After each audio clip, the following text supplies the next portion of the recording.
Good morning, my dear students of class 4. How are you? Hope you all are well and stay your home. So, boys, after such a prolonged gap, we can start our geography class today. And today is Monday and the date is 15th June. And today we shall start our next chapter, that is chapter 6, States in the Plains 1. And in this chapter we know about the description of Punjab, Haryana, Delhi and Uttar Pradesh. And today we know about the Punjab. So boys, please you can open your geography book chapter 6 page number 43 and let's start our studies. So boys, at first we know about the location of Punjab and you can see the map in the page and you watch that in the Punjab the other sides are Jammu, Kashmir, Himachal Pradesh and Haryana. So the state of Punjab is located in the northwest of India. Its neighboring states are Jammu and Kashmir, Himachal Pradesh, Rajasthan and Haryana. And you can see our neighboring countries also lies to its west. So Pakistan lies to its west. The capital of the state is Chandigarh. Punjab shares its capital with Haryana. So boys, remember the point that Punjab and Haryana has also same capital, that is Chandigarh. Some other important cities are Amritsar, Ludhiana, Patiala and Jalandhar. Now we know what is the meaning of Punjab, and you can also see a map in the page. Now we know that the word Punjab means the land of 5 rivers. How many rivers? 5 rivers. The 5 rivers that flow through the states are Satluj, Ravi, Bees, Jhelum and Chenab. So remember the 5 rivers name. That one is Satluj, number 2 is Ravi, number 3 is Bees, number 4 is Jhelum and the number 5 is Chenab. After division of India into two countries, India and Pakistan, only Satluj, Bees and Ravi flow through the state. So remind this, Satluj, Bees and Ravi flow through the Punjab, not Jhelum or Chenab. Jhelum and Chenab are flowing into Pakistan. Now we know about the physical features of Haryana.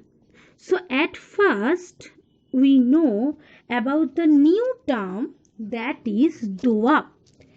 So at first we know about the Doab. What is Doab? So you can see a landscape in your page and there is the animals like cows, buffaloes are grazing. So this plains is called Doab. Now we know about the meaning of Doab. Punjab has many fertile alluvial plains with a few hills. These river plains are also known as Doab. It means the area where the perennial rivers deposit silt for crops to be grown. So boys, you also know what is the perennial rivers. And the perennial rivers, the deposit silt for crops to be grown. That is the meaning of Doab. Number 2 is fertile plains cover most of the state.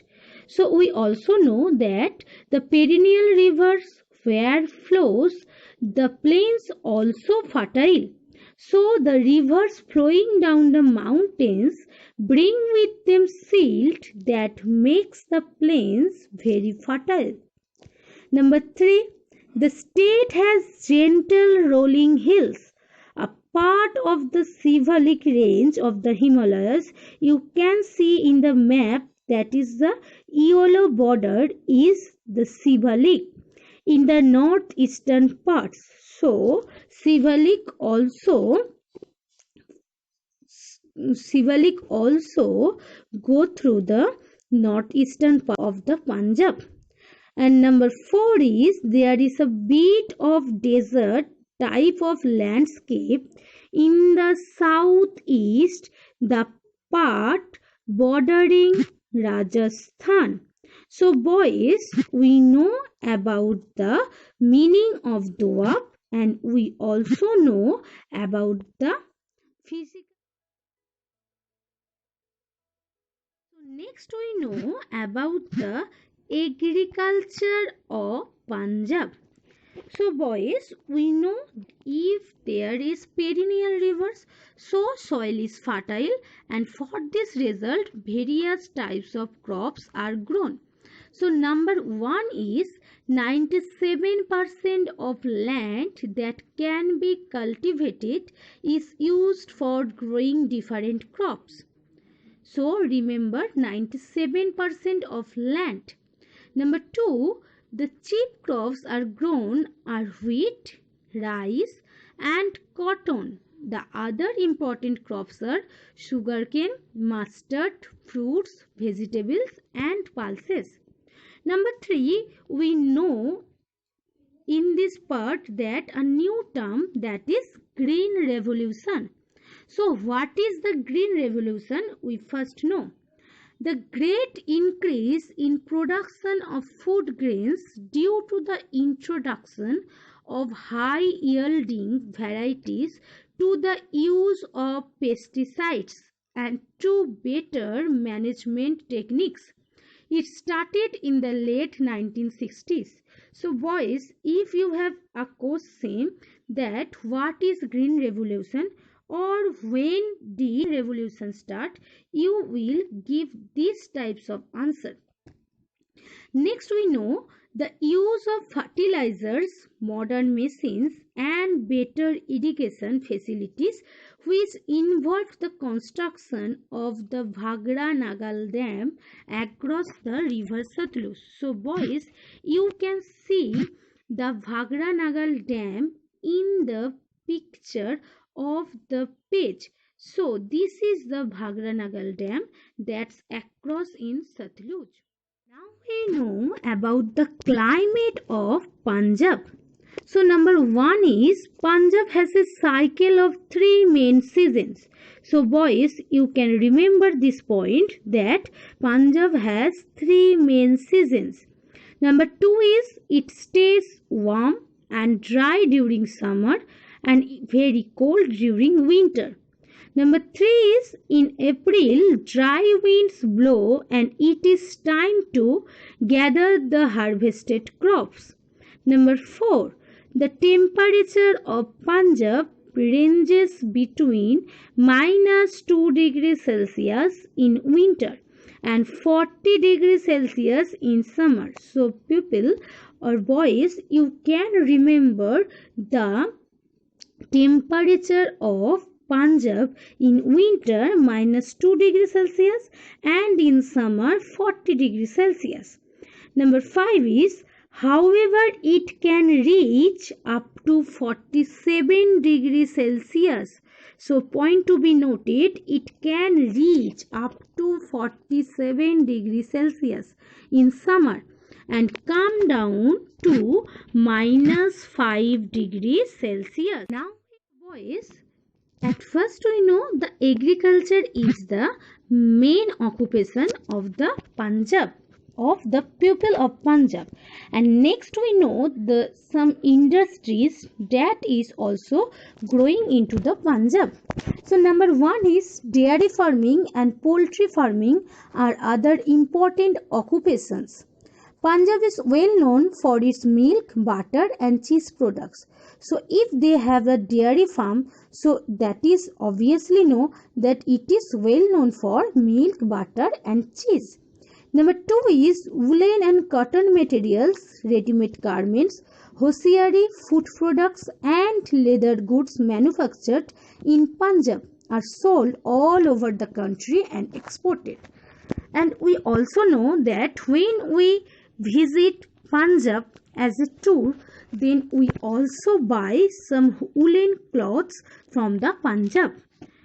And next is all this earns a great amount of foreign exchange, making the state prospers. So boys, you remember two things, that is dairy farming and the poultry farm. And next you know the woolen garments and hosiery, leather, that types of industry are grown here. Boys, we know about the people and culture of Punjab.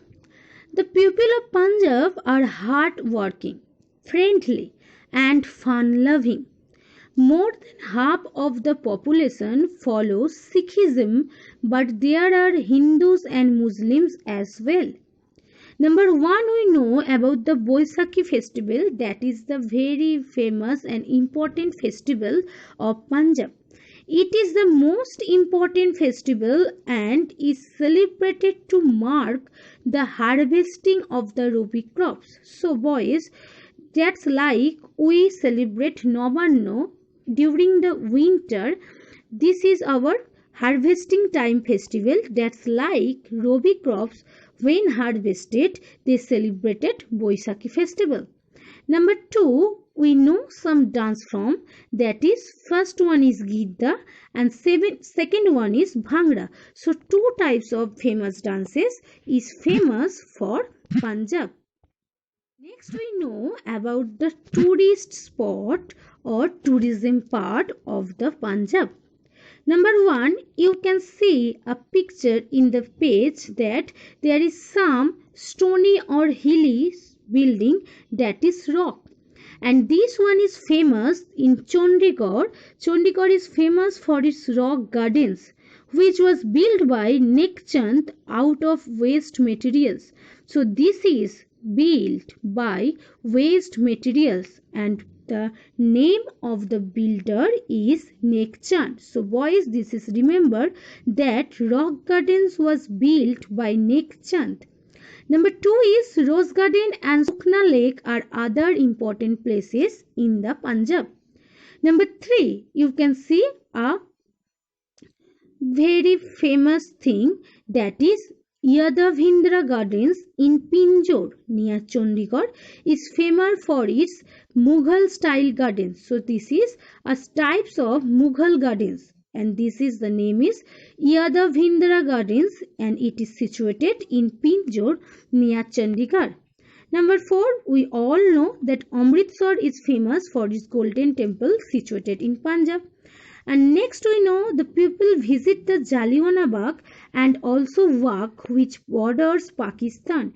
It is famous for its woolen products. In the last page we see the picture of Jallianwala Bagh. Number 6 is Jalandhar is famous for its good sports. Number 7, Ludhiana, which is often called the Manchester of India. So boys, remember this term, the Manchester of India. And why is called Ludhiana the Manchester of India? Now we give the answer that Ludhiana is known for its production of hosiery and woolen garments. So this is called the Manchester of India. Next one is Patiala was once the capital when Punjab was princely state. So in previous time Patiala is the capital of Punjab. And next Chandigarh was the first planned city of India. So boys, remember all parts of Punjab. So today's class is over and if you have some problems or any doubts, you can call me or sending message in through WhatsApp between 11:30 to 12 and I sent a PDF format of the question answer of geography, not answer, that is a question, and you can write down in your geography copy for school, and when the school is reopened I will check or the other subject teacher check this copy. So thank you for this class.